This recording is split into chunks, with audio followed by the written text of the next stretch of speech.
জামালপুরে এক প্রবাসী ও তার স্ত্রীকে হাত পা বেঁধে নগদ টাকা ও স্বর্ণালংকার লুট করেছে ডাকাত দল।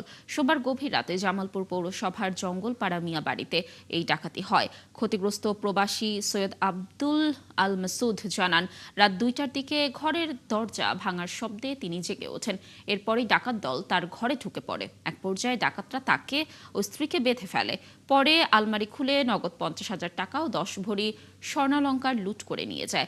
সকালে পুলিশ ঘটনাস্থল পরিদর্শন করেছে। এর মধ্যেই দরজা ভাঙার শব্দ এবং শব্দ শোনার সাথেই আমার রুমে যায় 3-4 জন আমার অ্যাটাক করে আমাকে ধরে ফেলে। তারা উত্তেজনার সাথে কে করতে করতে আমার সঙ্গে দেখলাম যে তারা মুখোশ পরা 3 জন আমার বাঁধবার চেষ্টা করতে। তাদের 2জনের কাছে 2টা ছোড়া ছিল আর একজনের কাছে ছিল এটা শাবল, ছোট্ট শাবল। আমি ওদের একটু পরাদস্ত করার জন্য আমি একটু ওর সঙ্গে পারাপারি করছি। ওই সুইটা টান দেবার সময় সুইটা আমার হাত ফেলে গেছে, 2টা আঙুল। তারপরে আমার হাত মুখ পা বেঁধে ফেলে